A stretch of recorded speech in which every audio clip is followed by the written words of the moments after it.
Эми караң, кээ бир айтат да менин күнөөм жок, эмнеге тооба кылам дейт.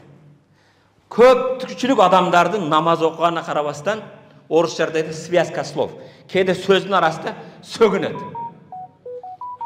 Акарат кылат бирөө. Бул катта күнөө эмеспи? Пайгамбар саллаллаху алейхи ва саллям Абдулла ибн Амр ибн Астын баласы, Аллах атадасынан да экөөнөн разы болсун. Хадисте пайгамбар саллаллаху алейхи ва саллям инна мин акбарил кабаир, ата-энеге наалат айткан эң чоң күнөөлөрдөн дейт. Эми караң суроо. Ким өзүнүн ата-энесиге наалат айтат?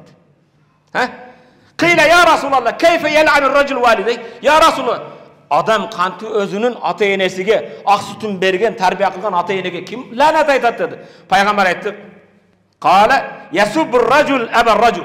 Bir erkek kişi экинчи кишинин атасын сөгөт. Атаң көрү дейт, атаң кулагы дейт. Фаясубба абаху, ал адам мунун атасын сөгөт. Ошо атасыга наалат алып келген болот.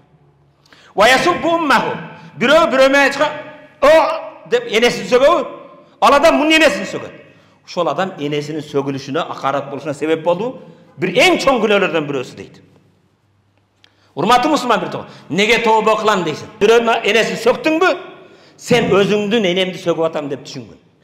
Бирөөнүн атасына падарыңа наалат деп атасыңбы? Өзүңдүн атаңа наалат айткандап келип атасың ошону.